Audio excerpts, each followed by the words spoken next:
স্বাগতম engineering solutions বাংলায় আরও একটি নতুন ভিডিও নিয়ে আমি হাজির হয়েছি আপনাদের সঙ্গে। আজকের ভিডিও শেষে আমরা জানতে পারবো আইপিএস ইউপিএস বা ইনভার্টার কেনার আগে আমাদের যে সমস্ত বিষয়গুলো খেয়াল রাখা উচিত বা যে সমস্ত বিষয়গুলো অবশ্যই যে কোম্পানির কাছ থেকে আমরা পারচেস করছি বা ক্রয় করছি তাদের কাছ থেকে নিশ্চিত হয়ে নেওয়া উচিত।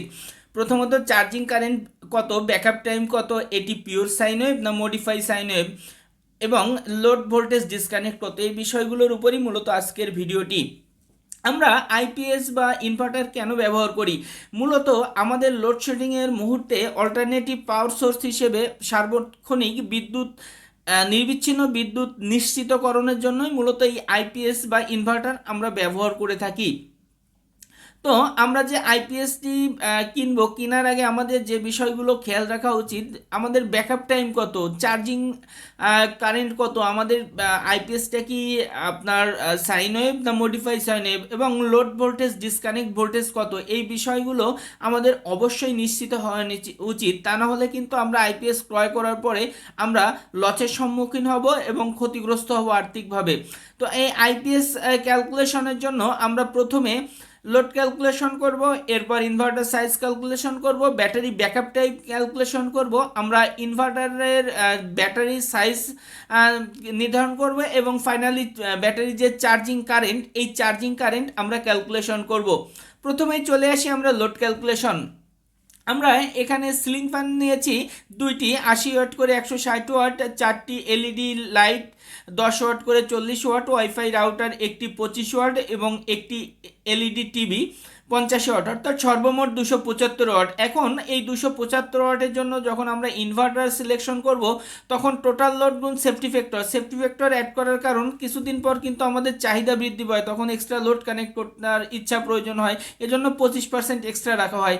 ইনভার্টার এফিসিয়েন্সি আমরা 80% ধরেছি, এবং পাওয়ার ফ্যাক্টর 0.9 দ্বারা যদি ভাগ করি তাহলে আমরা 477 ভিএ ইনভার্টার পাচ্ছি, অর্থাৎ এর কাছাকাছি কিন্তু বাজারে 500 ভিএ ইনভার্টার অ্যাভেলেবেল রয়েছে। এখন আমরা ধরেন একটা স্পেসিফিক যে সাপোজ আমরা 60 অ্যাম্পিয়ার আওয়ার ব্যাটারির জন্য আমরা এই 275 ওয়াট লোডে কত সময় ব্যাকআপ পাবো, আমরা ব্যাটারি ভোল্টেজ এবং ব্যাটারি ক্যাপাসিটি অর্থাৎ অ্যাম্পিয়ার আওয়ার এবং পাওয়ার ফ্যাক্টরকে যদি টোটাল লোড দ্বারা ভাগ করি তাহলে আমাদের আসছে এই 60 অ্যাম্পিয়ারের জন্য 2.35 আওয়ার আমরা কিন্তু এই 275 ওয়াট লোডের জন্য ব্যাকআপ পাবো। একই রকমভাবে আমরা 100 অ্যাম্পিয়ার আওয়ার ব্যাটারি যদি সিলেক্ট করি 275 ওয়াট লোডের জন্য, তাহলে 12 গুণ 100 অ্যাম্পিয়ার আওয়ার গুণ 0.9 ভাগ 275, অর্থাৎ 3.92 আওয়ার আমরা ব্যাকআপ পাবো। অর্থাৎ এরপর যদি আমরা 150 অ্যাম্পিয়ার আওয়ার ব্যাটারি করি তাহলে 12 গুণ 150 গুণ 0.9 ভাগ 275, অর্থাৎ 5.9 আওয়ার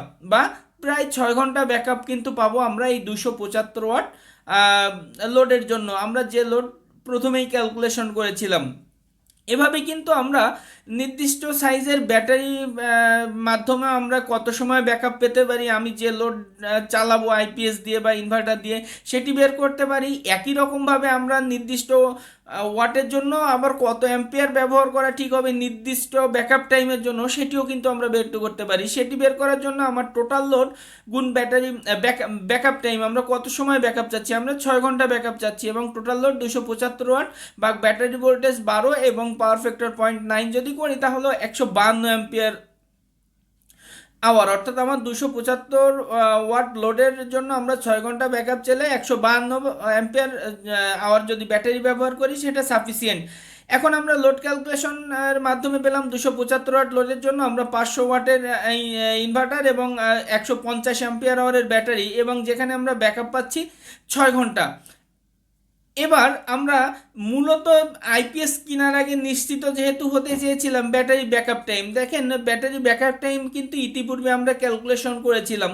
আমরা ব্যাটারির যে সাইজ বা অ্যাম্পিয়ার আওয়ার গুণ ব্যাটারি ভোল্টেজ এবং পাওয়ার ফ্যাক্টরকে যদি আমার লোড দ্বারা ভাগ করি, অর্থাৎ এখানে 150 অ্যাম্পিয়ার আওয়ার ব্যাটারি যেহেতু আমি নিয়েছি 12 ভোল্টের এবং পাওয়ার ফ্যাক্টর আমাদের এসি সিস্টেমে 0.9, তাহলে কিন্তু আমরা প্রায় 6 ঘন্টা ব্যাকআপ পাচ্ছি। এবার আসছি আমরা ব্যাটারি চার্জিং কারেন্ট। দেখেন একটা ব্যাটারি যখন আমরা ব্যবহার করি, যেহেতু আইপিএস এর মূল উপাদানই ব্যাটারি, কারণ একটা আইপিএস মেশিনের দাম 5,000, 7,000 বা 10,000 টাকা, মূল প্রাইসটাই কিন্তু আমাদের ব্যয় হয় ব্যাটারি পারচেসের জন্য। সুতরাং এই ব্যাটারিটাকে ভালো রাখার জন্য ব্যাটারি চার্জিংটা অত্যন্ত গুরুত্বপূর্ণ। আমাদের 8 থেকে 10 ঘন্টা ধরে যদি চার্জিং হয় ব্যাটারিটা, সেটা খুবই ভালো। তবে ব্যাটারি চার্জিংয়ের জন্য আমরা মূল যে অ্যাম্পিয়ার আওয়ার রেটিং এর 10% নিব, অর্থাৎ আমাদের যেহেতু 150 অ্যাম্পিয়ার আওয়ারের ব্যাটারি, এর 10% 15 অ্যাম্পিয়ার হারে আমরা একে চার্জ দিব, তাহলে আমাদের ব্যাটারিটার লংজিভিটি ভালো হবে বা দীর্ঘদিন ভালো থাকবে।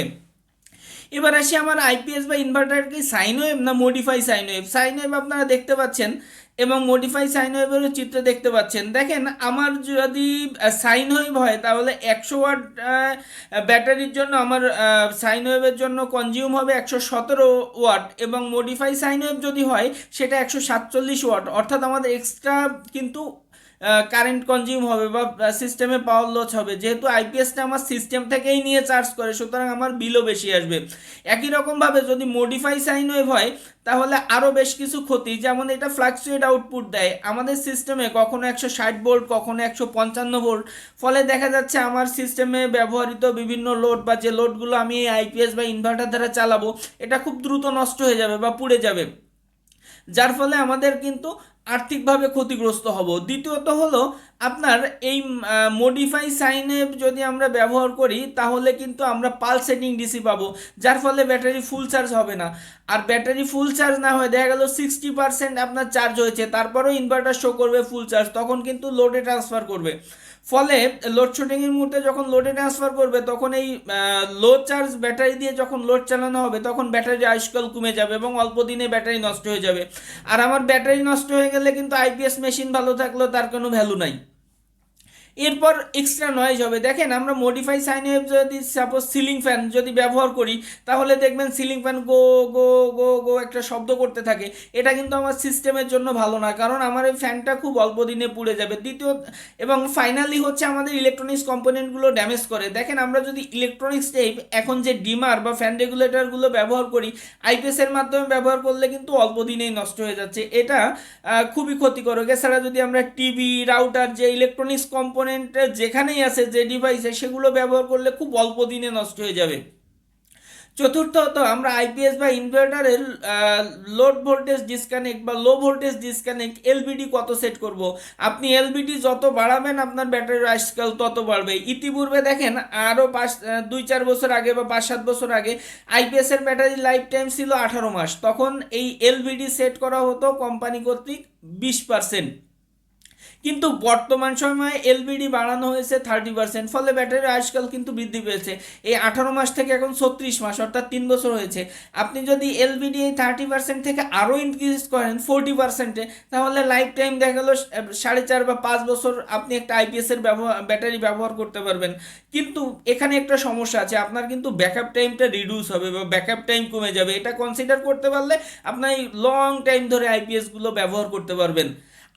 আপনারা যদি নিজেরা কেউ আইপিএস কানেকশন করতে চান বা ওয়্যারিং করতে চান, আমরা এখানে এসডিবি বোর্ডে বা সুইচ বোর্ডে কিভাবে কানেকশন করবেন দুটো আলাদা আলাদা চিত্র দিয়েছি। প্রথম চিত্রে এসডিবি বোর্ড হয়ে সুইচ বোর্ড হয়ে লোড কানেকশন দেখিয়েছি, নির্দিষ্ট লোড, এবং দ্বিতীয় চিত্রে আমরা দেখিয়েছি ডিরেক্ট সুইচ বোর্ডে কিভাবে কানেকশন করবেন। তো আশা করি আমাদের ভিডিওটি ভালো লেগেছে। ভিডিওটি ভালো লাগলে অবশ্যই লাইক, কমেন্ট এবং শেয়ার করবেন। ধন্যবাদ।